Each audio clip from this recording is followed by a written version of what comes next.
പടത്തിന്റെ ഓപ്പണിംഗ് സീനില് ഇപ്പൊ സാസുകയെ കാണിക്കുന്നു. അവന്റെ സെക്കൻഡ് കേഴ്സ് മാർക്ക് പവറിലേക്ക് പോയി ജൂഗോയെ ഇട്ടിച്ച് തെറിപ്പിച്ച് ഇപ്പൊ അവനോട് പറയും, എനിക്ക് അത്യാവശ്യമായിട്ട് നിന്നോട് കുറച്ച് സംസാരിക്കാനുണ്ട്. നിന്നെ ഞാൻ ഒരുപാട് സ്ഥലത്ത് അന്വേഷിച്ചു. എന്റെ പുതിയ ഗ്രൂപ്പിലേക്ക് എനിക്ക് നിന്റെ സഹായം അത് ആവശ്യമാണ്. നിന്നെ ഇവിടുന്ന് കൂട്ടിക്കൊണ്ടു പോകാനാണ് ഞാൻ വന്നതെന്ന് പറയുമ്പോ അതിനവൻ പറയും, എന്നെ കൊണ്ട് പറ്റില്ല. കിമിമാരും ഇല്ലാതെ ഞാൻ ഇവിടുന്ന് വരില്ല എന്ന് പറഞ്ഞ് അവനിപ്പോ ഒരു ഫ്ലാഷ് ബാക്കിലേക്ക് പോകും. അവൻ വർഷങ്ങൾക്ക് മുൻപ് ഒരു ഗ്രാമത്തിലേക്ക് പോയി അവന്റെ ട്രാൻസ്ഫർമേഷൻ ജിപ്സു അതുപയോഗിച്ച് അവിടെ ഉണ്ടായിരുന്ന എല്ലാവരെയും തല്ലിക്കൊന്ന് ഇപ്പൊ പുറത്തേക്ക് വരും. കട്ട് ചെയ്താ ഇപ്പൊ നെക്സ്റ്റ് ഡേ അവന്റെ അടുത്തേക്ക് അണ്ണാനും തത്തയും അങ്ങനെ എല്ലാ ജീവികളും അവനോട് കൂട്ടുകൂടി അങ്ങനെ ഹാപ്പി ആയിട്ട് നടക്കുകയാണ്. അപ്പൊ അവന്റെ ഓപ്പോസിറ്റ് ആയിട്ട് ഇപ്പൊ കിമിമാരു നടന്നു വരുന്നുണ്ട്. അപ്പൊ അവിടെ വഴിയില് പണിയെടുത്തോണ്ടിരുന്ന ഒരു അപ്പാപ്പൻ ഇപ്പൊ കിമിമാരുവിനോട് പറയും, നീ ഈ വഴിയെ ഇനിയും മുൻപോട്ട് പോവരുത്. അവിടെ ഒരു ഡീമൻ ഉണ്ട്. അവൻ കാണുകയാണെങ്കിൽ ഉറപ്പായിട്ടും നിന്നെ കൊന്നു തള്ളും. പക്ഷെ കിമിമാരു അവനത് മൈൻഡ് ചെയ്യാതെ ഇപ്പൊ മുൻപോട്ട് നടക്കും. അതിനപ്പാപ്പൻ, വേണ്ട വേണ്ട, അങ്ങോട്ട് പോവരുത്, അത് വലിയ അപകടമാണ്. അങ്ങ് ദൂരത്ത് കാണുന്ന ആ ഗ്രാമം അത് മുഴുവനായിട്ട് നശിപ്പിച്ചത് ആ ഒരു ഡീമനാണ്. കട്ട് ചെയ്ത ജൂഗൻ അവനൊരു ഗുഹയുടെ മുൻപിൽ എത്തുമ്പോ അവന്റെ പിന്നാലെ തന്നെ ഒരു പൂച്ച വരും. അവൻ അതിനോട് പറയും, എന്നെ ഫോളോ ചെയ്ത് വരരുത്, വന്നാ പിന്നെ നിനക്ക് ജീവൻ ബാക്കി ഉണ്ടാവില്ല. അത് കേട്ട ഉടനെ പൂച്ചക്കുട്ടി ആവട്ടെ അത് വാലും ചുരുട്ടി ഓടും. അപ്പൊ അതേ സമയത്ത് അത് ജീവനും കൊണ്ട് ഓടുന്നത് ഇപ്പൊ കിമിമാര് കാണും. അവനും ആ ഒരു ഗുഹയെ ലക്ഷ്യമാക്കി ഇപ്പൊ നടന്നു വരികയാണ്. അപ്പൊ ജൂഗം കാണും ആ ഒരു ഗുഹയ്ക്കുള്ളിലേക്ക് ഇപ്പൊ ആരോ കടന്നു വരുന്നത്. അതിന് ജൂഗം വിളിച്ചു പോവും, വേണ്ട വേണ്ട, ഇതിന്റെ അകത്തേക്ക് വരണ്ട, പുറത്തു പോടാ, എന്റെ അടുത്തേക്ക് വന്ന നിന്നെ ഞാൻ കൊന്നു കളയുന്നു പറയും. കട്ട് ചെയ്താ ഇപ്പൊ പ്രസന്റില് ജൂഗൻ ഇതേ കാര്യങ്ങൾ തന്നെയാണ് ആലോചിച്ചുകൊണ്ട് നിൽക്കുന്നേ. അപ്പൊ സാസുക പറയും, ദയവ് ചെയ്ത് ഞാൻ പറയുന്നത് നീ മനസ്സിലാക്കണം. എനിക്ക് നിന്നോട് ഫൈറ്റ് ചെയ്യാൻ താല്പര്യമില്ല. എനിക്ക് നിന്റെ സഹായം ആവശ്യമുണ്ട്. അതുകൊണ്ട് നീ എന്റെ കൂടെ തന്നെ വരണം. അതിനവൻ പറയും, കിമിമാരും ഇല്ലാതെ ഞാൻ എവിടേക്കും വരില്ല എന്ന് പറഞ്ഞ് ഇപ്പൊ സാസുകയുടെ ചെവി ഇടിച്ച് പൊളിക്കുകയാണ്. പക്ഷെ സാസുക അവനെ തട്ടി മാറ്റി ഇപ്പൊ ഓടാൻ തുടങ്ങും.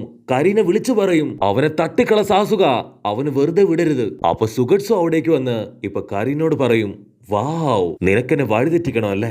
അതും ഈ സമയത്ത് നിനക്ക് സാസുകയുടെ കൂടെ ഒറ്റയ്ക്ക് കറങ്ങാൻ വേണ്ടിയല്ലേ നീ എന്നെ ഒഴിവാക്കിയത്? അതിന് അവള് ചൂടായിട്ട് പറയും, അങ്ങനെയൊന്നുമല്ല, എനിക്ക് നിന്റെ സംസാരം അത് തീരെ ഇഷ്ടായില്ല, അതുകൊണ്ടാണ്. അപ്പൊ സുഗട്സു ചോദിക്കും, അതൊക്കെ ഇരിക്കട്ടെ, ഇവിടെ എന്താ ആകെ തകർന്നു കിടക്കുന്നത്? അവനും സാസുകയായിട്ട് ഫൈറ്റ് ഉണ്ടായി.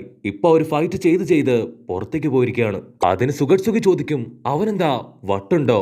അതിന് അവള് പറയും, അവനൊരു മെന്റൽ ഡിസോർഡർ ഉണ്ട്. അതായത് അവൻ ആരെ കണ്ടാലും കൊല്ലാനായിട്ട് തോന്നും. അപ്പോ ഇവിടെ മറ്റൊരു ഭാഗത്ത് സാസുകെ കൊല്ലാനായിട്ട് അവൻ ഓടിക്കൊണ്ടേയിരിക്കുകയാണ്. അവിടുന്ന് അങ്ങനെ ബ്ലാക്ക് ഔട്ട് ചെയ്ത ഇപ്പൊ കിമിമാരു അവൻ ആ ഗുഹയ്ക്കകത്ത് കയറി നിൽക്കുമ്പോ അവൻ കിമിമാരുവെ പോലും കൊല്ലാനായിട്ട് അവന്റെ അടുത്തേക്ക് പാഞ്ഞടുക്കാണ്. കിമിമാരു ഓട്ടനെ അവന്റെ ബോൺസ് പുറത്തെടുക്കും. കാരണം കിമിമാരു അവന്റെ ബോൺസ് വെച്ചാണ് അറ്റാക്ക് ചെയ്യുക. അവൻ നൈസായിട്ട് അവന്റെ ബോൺ ഉപയോഗിച്ച് ഇപ്പൊ ജൂഗോയെ അങ്ങനെ ലോക്ക് ചെയ്ത് പിടിക്കും. കിമിമാരു അവനോട് ചോദിക്കും, നിനക്ക് ഒറോച്ചിമാറുവിന്റെ ടീമിൽ ചേരാൻ താല്പര്യമുണ്ടോ? നമ്മളെ പോലെയുള്ള ഒരുപാട് ആൾക്കാര് അവന്റെ കൂടെ തന്നെ ഉണ്ട്. അവന്റെ അടുത്തേക്ക് ചെന്ന് കഴിഞ്ഞാൽ നിനക്ക് ഒരുപാട് ബെനിഫിറ്റ് ഉണ്ട്. അവൻ നിനക്ക് ഒരുപാട് പവറുകൾ തരുന്നു പറയുമ്പോ അതിന് ജൂഗം പറയും, എനിക്കുള്ള പവർ എന്നെ കൊണ്ട് കൺട്രോൾ ചെയ്യാൻ പറ്റുന്നില്ല. നീ ഈ ലോക്ക് അഴിച്ചു മാറ്റിയാ തീർച്ചയായിട്ടും ഞാൻ നിന്നെ തന്നെ കൊന്നുകളയെന്ന് പറഞ്ഞ് അവൻ കലി കൊണ്ട് നിൽക്കും. അതിന് ഇക്കിമാര് പറയും, കുഴപ്പമില്ല, നിന്റെ പവർ അത് ഇന്നു മുതൽ ഞാൻ കൺട്രോൾ ചെയ്യും. എന്നെ കൊണ്ട് നിന്നെ കൺട്രോൾ ചെയ്യാൻ കഴിയും. അതുകൊണ്ട് ഇന്നു മുതൽ നമ്മൾ ബെസ്റ്റ് ഫ്രണ്ട്സ് ആണ്. ഇവിടെ സീൻ ബ്ലാക്ക് ഔട്ട് ചെയ്താ അവൻ വീണ്ടും സാസുകയെ അറ്റാക്ക് ചെയ്യാനായിട്ട് പാഞ്ഞടുത്തോണ്ടിരിക്കുകയാണ്. അപ്പൊ വീണ്ടും ഫ്ലാഷ് ബാക്കില് ഇപ്പൊ കിമിമാര് പറയും, എന്റെ കേഴ്സ് പവർ ആണ് നിന്നെ ഇപ്പൊ കൺട്രോൾ ചെയ്യുന്നത്. എന്റെ ഈ ഒരു കേഴ്സ് പവർ അത് പതിയെ നിന്റെ ബോഡിയിലേക്കും വരും. അതുകൊണ്ട് ഇന്നു മുതൽ നമ്മൾ ബെസ്റ്റ് ഫ്രണ്ട്സ് ആണെന്ന് പറയും. കട്ട് ചെയ്താ ഇവിടെ ജൂഗൻ അവൻ കരഞ്ഞ് നിലവിളിച്ച്, നീ എന്നെ ഒറ്റയ്ക്ക് വിട്ടു പോവല്ലേ? എനിക്കിനി ജീവിക്കണ്ട, ആരെയും ഞാൻ ജീവിക്കാൻ അനുവദിക്കില്ല എന്ന് പറഞ്ഞ് അവൻ സാസുക ഇടിക്കാനായിട്ട് ഇപ്പൊ പാഞ്ഞടുക്കും. അപ്പൊ സുഗട്സു അവൻ ചാടി വീണ് ഇപ്പൊ അവനെ ബ്ലോക്ക് ചെയ്യും. എടാ മണ്ട, നീയുമായിട്ട് ഫൈറ്റ് ചെയ്യാനല്ല, നമുക്ക് എല്ലാവർക്കും ചേർന്ന് ഒരു ഗ്യാങ് ക്രിയേറ്റ് ചെയ്യാനാണ് ഞങ്ങൾ ഇവിടേക്ക് വന്നത്. നീ എന്നെ ഇത്ര പെട്ടെന്ന് മറന്നുപോയോ? അതിനവൻ പറയും, എനിക്ക് കണ്ണ് കാണാം, ഞാൻ കുരുടനൊന്നും അല്ല. നീ ആ പഴയ പ്രാന്തനല്ലേ ചോദിക്കുമ്പോ അതിന് സുഗട്സുവിന് കലി കയറി, സാസുക ഇവനെ നമ്മുടെ കൂടെ കൂട്ടണ്ട, ഇവന്റെ കാര്യം അത് ഞാൻ നോക്കിക്കോളാം എന്ന് പറയുമ്പോ അവൻ സാസുക എന്നുള്ള പേര് കേട്ട് ഇപ്പൊ വണ്ടടിച്ച് നിൽക്കുമ്പോ സുഗട്സു ആവട്ടെ അവന്റെ സ്ക്വാഡ് എടുത്ത് ഇപ്പൊ അവനോട്ട് ഫൈറ്റ് ചെയ്യാൻ തുടങ്ങും. അങ്ങനെ രണ്ട് ടീമും ഇപ്പൊ വമ്പൻ ആയുധങ്ങളൊക്കെ എടുത്തോണ്ട് പൊരിഞ്ഞ ഫൈറ്റ്. അപ്പത്തേക്ക് അപ്പോഴത്തേക്ക് സാസുക അവന്റെ 2 സ്നേക്കുകളെ ഉപയോഗിച്ച് അവരെ രണ്ടുപേരെയും ഇപ്പൊ ലോക്ക് ചെയ്ത് പിടിക്കും. സാസുക ടെൻഷനായിട്ട് നിർത്തിനടാ രണ്ടെണ്ണോ, സ്റ്റോപ്പ് ദ ഫക്ക്. നിങ്ങളെ രണ്ടുപേരെയും അടികൂടി ചാവാനല്ല ഇവിടേക്ക് കൊണ്ടുവന്നത്. എനിക്ക് ചില കാര്യങ്ങള് നിങ്ങളോട് പറയാനുണ്ടെന്ന് പറയുമ്പോ ഇപ്പൊ കരീന ആവട്ടെ ഒറോച്ചിമാറുവിന്റെ സ്നേക്ക് പവർ ഇപ്പൊ സാസുക എടുക്കുന്ന കണ്ട് വണ്ടറടിച്ച് നിൽക്കുകയാണ്. കാരണം സാസുക അവൻ ഓൾറെഡി ഒറോച്ചിമാറുവിന്റെ പവർ എല്ലാം തന്നെ ഇപ്പൊ അബ്സോർബ് ചെയ്ത് കഴിഞ്ഞു. ആ സമയത്ത് ഇപ്പൊ ജൂഗോ അവൻ പതിയെ പതിയെ ഇപ്പൊ നോർമൽ ആവാൻ തുടങ്ങും. അവൻ ഉടനെ ഇപ്പൊ ആ വാതിൽ തുറന്ന് അകത്തേക്ക് കയറി ഓടും. അവൻ അകത്തുനിന്ന് വിളിച്ചു പറയും, ദയവ് ചെയ്ത് എന്നെ ഫോളോ ചെയ്ത് വരരുത്. ഫോളോ ചെയ്തു വന്നാ തീർച്ചയായിട്ടും നിങ്ങളെ എല്ലാവരെയും ഞാൻ കൊന്നുകളയും. അതിന് സാസുക പറയും, നീ പേടിക്കേണ്ട ആവശ്യമില്ല, നിന്റെ എല്ലാ പ്രശ്നങ്ങൾക്കും പരിഹാരമായിട്ടാണ് ഞങ്ങൾ ഇവിടേക്ക് വന്നത്. നീ ദയവ് ചെയ്ത് പുറത്തേക്ക് വാ. അതിനവൻ പറയും, ദയവ് ചെയ്ത് എന്നെ നിങ്ങൾ ഒഴിവാക്കി തരണം, എനിക്കിവിടെ സ്വസ്ഥമായിട്ടിരിക്കണം. നിങ്ങൾ എന്റെ അടുത്തേക്ക് വന്നാ എന്റെ കൺട്രോൾ പോയി ഉറപ്പായിട്ടും നിങ്ങളെ ഞാൻ കൊല്ലും. അതിന് സുഗട്സു പറയും, ഇവനെ കൂടെ കൂട്ടിയാല് ഇന്നല്ലെങ്കിൽ നാളെ ഇവൻ നമ്മളെ തന്നെ തട്ടിക്കളയും, അതുകൊണ്ട് നമുക്ക് ഇവിടുന്ന് പോകാന്ന് അവൻ പറയുമ്പോ സാസുക ആവട്ടെ അതിനൊന്നും മറുപടി പറയാതെ ഇപ്പൊ അവന്റെ അടുത്തേക്ക് കടന്നു വരും. സാസുക പറയും, ഒറോച്ചിമാറുവിനെ ഞാൻ കൊന്നു കളഞ്ഞു. ഇപ്പൊ അവന്റെ ഹൈഡ് ഔട്ട് അതെന്റെ അണ്ടറിലാണ്.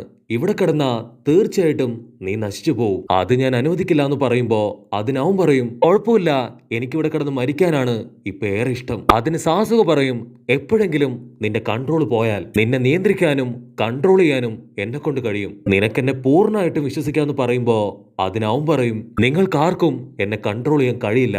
അവന് കിമിമാരുവിന് മാത്രമേ എന്നെ കൺട്രോൾ ചെയ്യാൻ കഴിയൂ. ദയവ് ചെയ്ത് എന്നെ ശല്യപ്പെടുത്തരുത്.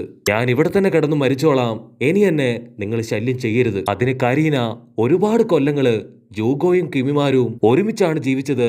അവരെ ഒരുമിപ്പിച്ചത് പോലും ഒറോച്ചിമാറുവാണ്. ആക്ച്വലി ജുഗോയെ കൺട്രോൾ ചെയ്യാൻ അത് കിമിമാരുവിന് മാത്രമേ കഴിയൂ. അതിന് സാസുക പറയും, കിമിമാരു അവനിപ്പോ മരിച്ചുപോയി ജൂഗോ, അതുകൊണ്ട് എന്റെ വാക്ക് കേട്ട് നീ പുറത്തേക്ക് ഇറങ്ങി വാ. അതിന് ജൂഗോ പറയും, നീയല്ലേ ഉച്ചിഹ ക്ലാനിലെ ആ ഒരു സാസുക, നീ കാരണമാണ് കിമിമാരു അവൻ മരണപ്പെട്ടത്. അവിടുന്ന് അങ്ങനെ കട്ട് ചെയ്താ ഇപ്പൊ വീണ്ടും ഒരു ഫ്ലാഷ് ബാക്ക് കാണിക്കും. ജൂഗോ കിമിമാരുവിനോട് ചോദിക്കും, നീ ഇടയ്ക്കിടയ്ക്ക് ഇത് എവിടേക്കാ പോണേ?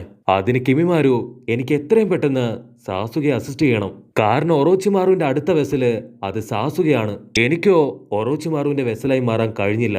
ഈ സാസുകയെങ്കിലും എനിക്ക് കറക്റ്റായിട്ട് അവൻ എത്തിച്ചു കൊടുക്കണം. ഞാൻ ഈ ഒരു മിഷൻ അത് എത്രയും പെട്ടെന്ന് കംപ്ലീറ്റ് ആക്കിയിട്ട് ഉടനെ മടങ്ങി വരാം. അവിടുന്ന് അങ്ങനെ ബ്ലാക്ക് ഔട്ട് ചെയ്താ ഇപ്പൊ ജൂഗോ അവൻ ഡോർ തുറക്കും. ഇപ്പൊ കിമിമാരുവിന്റെ സ്ഥാനത്ത് സാക്ഷാൽ സാസുകയാണ്. ജൂഗോ ദേഷ്യപ്പെട്ടു പറയും, നിനക്ക് വേണ്ടിയാണ് എന്റെ കിമിമാരു അവൻ മരിച്ചു പോയത്. പക്ഷെ കാക്കാഷി ഇപ്പൊ അവനോട് ഒരുപാട് സംസാരിച്ച് അവനെ ഓക്കെ ആക്കി ഇപ്പൊ പുറത്തേക്ക് കൊണ്ടുവരും. കാക്കാഷി അവരെ ഇപ്പൊ പുറത്തേക്ക് കൂട്ടിക്കൊണ്ടുവരും. നമ്മുടെ പുതിയ മിഷൻ സാക്ഷാൽ ഹിറ്റാച്ചി ഉച്ചിഹയെ അവനെ കൊല്ലുക എന്നതാണ്. അവനെ കൊല്ലാൻ വേണ്ടിയാണ് ഈ ഒരു പുതിയ ഗ്രൂപ്പ് പോലും ഞാനിപ്പോ ക്രിയേറ്റ് ചെയ്തത്. അവനിപ്പോ ഒരു അക്കാസ്കി മെമ്പറാണ്, അതുകൊണ്ട് നമ്മുടെ ഓരോ മൂവ്മെന്റും അത് വളരെ സൂക്ഷിച്ചു വേണം. അപ്പൊ സാസുക ചോദിക്കും, ഈ ഒരു മിഷന് എന്റെ കൂടെ നിൽക്കാൻ നിങ്ങൾ ഓക്കെ ആണോ? കരീന, നിനക്ക് എന്തോ ഒരു ജോലി ഉണ്ടെന്ന് നീ പറഞ്ഞില്ലേ, നിനക്ക് തിരികെ പോകണമെന്ന് ചോദിക്കുമ്പോ അവള് നാണിച്ച് ഇപ്പൊ മുഖം കുനിച്ച്, കുഴപ്പമില്ല, ഞാൻ നിന്റെ കൂടെ നിൽക്കാൻ തയ്യാറാണെന്ന് പറയും. അത് കേട്ട് സുഗട്സു കളിയാക്കും, നിനക്ക് സാസുകയോട് ചെറിയൊരു ക്രഷ് ഉണ്ടല്ലേ? അതിന് അവള് പറയും, സാസുക എന്റെ ഫ്രണ്ട് ആയതുകൊണ്ടാണ് അവനെ എനിക്ക് വെറുപ്പിക്കാൻ കഴിയില്ല. അവൻ വീണ്ടും കളിയാക്കുമ്പോ അവക്ക് എന്താ ചെയ്യേണ്ടെന്ന് അറിയില്ല.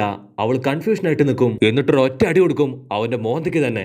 അപ്പൊ സാസുക ഇപ്പൊ അടുത്തതായിട്ട് ജൂഗയോട് ചോദിക്കും, നീ എന്തു പറയുന്നു, നീ ഓക്കെ ആണോ ചോദിക്കുമ്പോ അതിനവൻ പറയും, കിമിമാരുവിന്റെ അവസാനത്തെ ആഗ്രഹമായിരുന്നു നിന്നെ സംരക്ഷിക്കുക എന്നത്, അതുകൊണ്ട് അവന് വേണ്ടി ഞാനും നിന്റെ കൂടെ തന്നെ ഉണ്ടാവും. അവിടുന്ന് അങ്ങനെ കട്ട് ചെയ്താ ഇപ്പൊ ലീഫ് വില്ലേജില് കുട്ടപ്പൻ ടെൻഷനായിട്ട് ചോദിക്കും, സാസുക ഒറോച്ചിമാറുവിനെ കൊന്നു കഴിഞ്ഞില്ലേ, പിന്നെന്താ അവൻ തിരിച്ച് ഗ്രാമത്തിലേക്ക് വരാത്തെ? അതിന് ഹൊക്കാഗെ ആന്റി പറയും, അവന്റെ പ്രധാനപ്പെട്ട എയിം അക്കാസ്കി ടീമിലെ അവന്റെ ചേട്ടൻ ഹിറ്റാച്ചിയെ അവനെ കൊല്ലുക എന്നതാണ്. അവനെ കൂടി കൊന്നു കഴിഞ്ഞാൽ മാത്രമേ സാസുക അവൻ തിരിച്ചു വരികയുള്ളൂ. അപ്പൊ കുട്ടപ്പൻ പറയും, അങ്ങനെയാണെങ്കില് ആ ഒരു ഹിറ്റാച്ചി അവനെ ആദ്യം നമ്മൾ കണ്ടുപിടിക്കുകയാണെങ്കില് സാസുക എളുപ്പത്തില് ഗ്രാമത്തിലേക്ക് കൊണ്ടുവരാം. അങ്ങനെ സാസുകയും കുട്ടപ്പനും ഇപ്പൊ 2 സ്ഥലത്ത് നിന്ന് ഹിറ്റാച്ചി എയിം ചെയ്യുന്നതോടു കൂടെ ഈ ഒരു എപ്പിസോഡും അവസാനിക്കുന്നു.